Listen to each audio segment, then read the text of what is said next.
Good evening, everyone. I'm Pastor Sarah McManus, and I welcome you to our first Underground. Sorry I'm missing out tonight. I hope you all are enjoying the music and the hot chocolate and all of the snacks.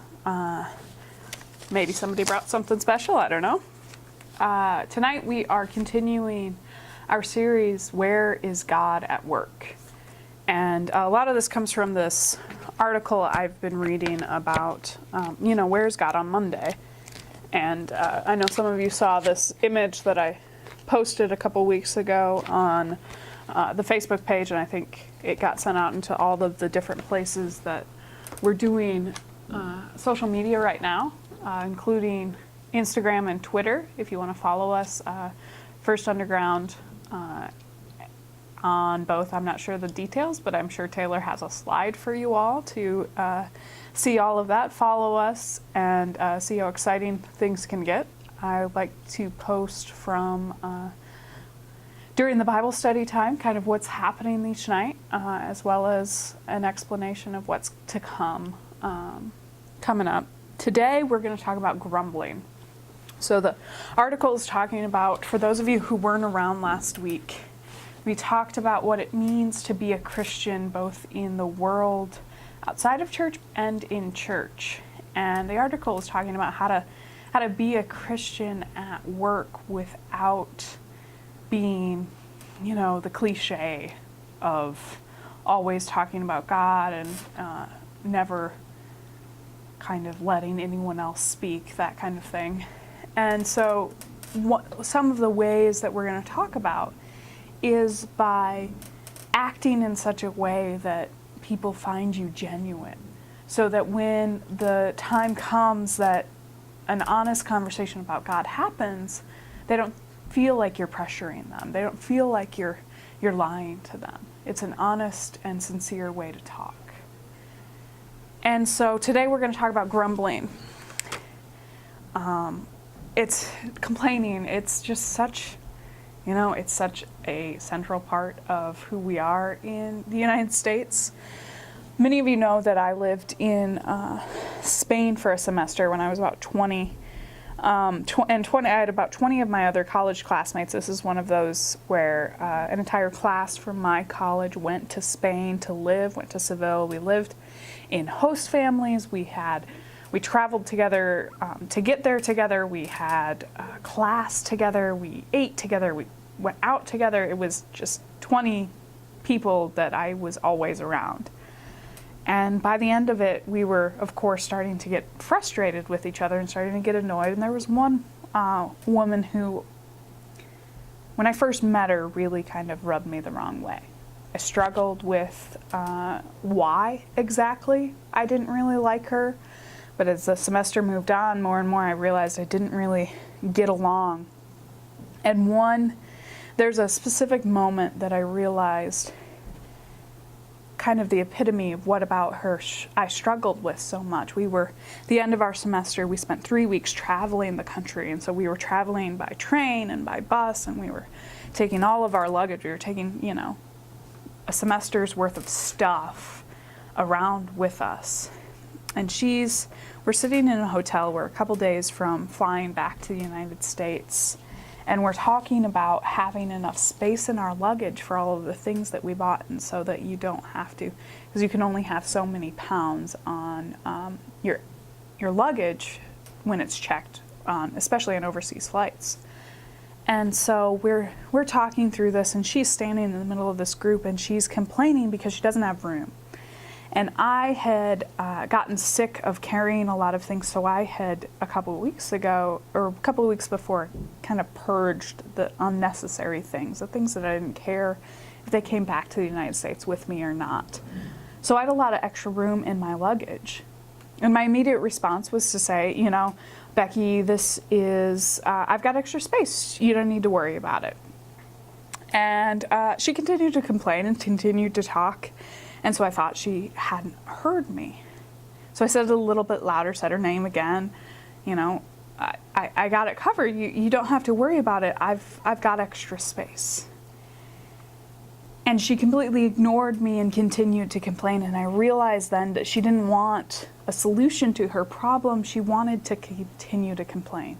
She liked that she was the center of attention. She liked the pity. She liked to complain and to grumble.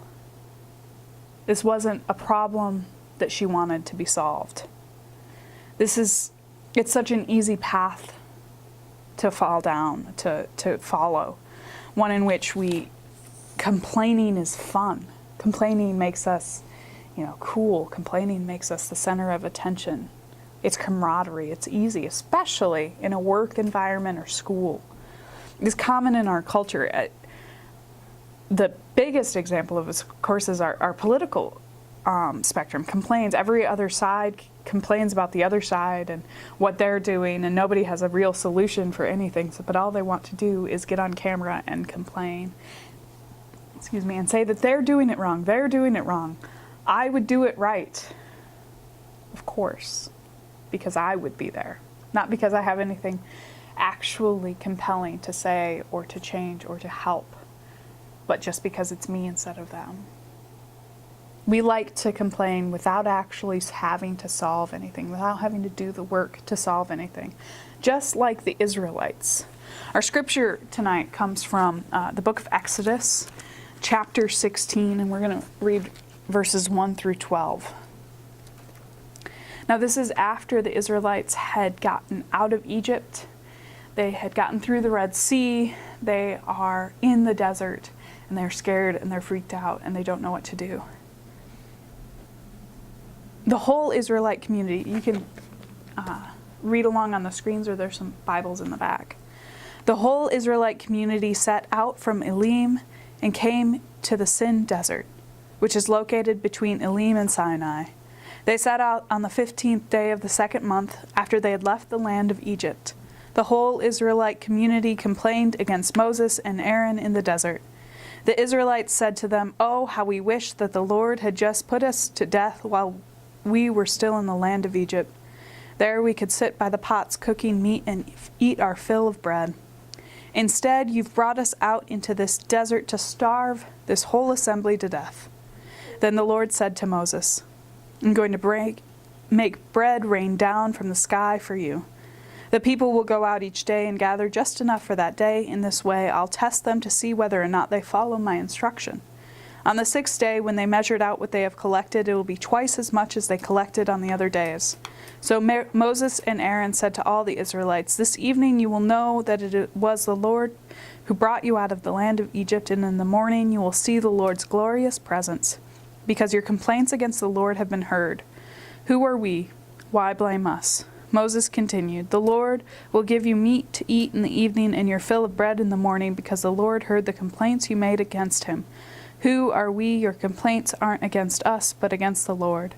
Then Moses said to Aaron, "Say to the whole Israelite community, 'Come near to the Lord, because he has heard your complaints.'" As Aaron spoke to the whole Israelite community, they turned to look toward the desert, and just then the glorious presence of the Lord appeared in the cloud. The Lord spoke to Moses, "I've heard the complaints of the Israelites. Tell them, at twilight you will eat meat, and in the morning you will have your fill of bread. You will know that I am the Lord your God." And so in the evening a flock of quail flew in and covered the lamp, and in the morning there was a layer of dew all around the camp. When the layer of dew lifted, and there on the desert surface were thin flakes, as thin as frost on the ground. This is the word of God for the people of God. Thanks be to God.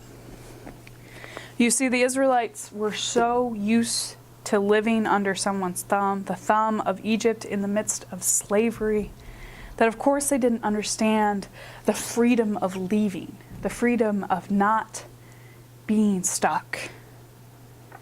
This reminds me of a scene in the movie The Shawshank Redemption. Now, I know most of you have probably seen this. If you haven't, good chance it's probably on TV right now. Kind of a joke, but it's a good movie. Anyway, the story goes, there's this character, an older guy. He's been in prison for decades. And he finally gets out on parole. He's an elderly man. And he gets out on parole and he doesn't know what to do. He doesn't know how to live a life that isn't the regimented life of prison. He has a work, he works, and he doesn't work. he can't deal with it all. He ends up committing suicide because of the struggle with having to deal with living outside of prison, something so many would assume would be the ideal of life. He'd probably been looking forward to it all those years in prison, and as soon as he got out, he couldn't deal with it because his life, the most of his life, had been spent in prison. That's much of what the Israelites are doing here. They don't know what it means to be free. They don't know what it means to not live under the world of the Egyptians. They don't know what it means to have to gather your own bread, in a sense. They had specific regimented lives that were controlled by their superiors. They'd become comfortable in captivity, and so they complained. At least we would have been full in Egypt. They were afraid of starvation, and understandably so. Would you be afraid of starvation if suddenly you were let out into the desert and you don't know where you're going and you don't know how to deal with it? You've lived in a city your whole life. I know I'm recording this on Thursday in the midst of this ground blizzard.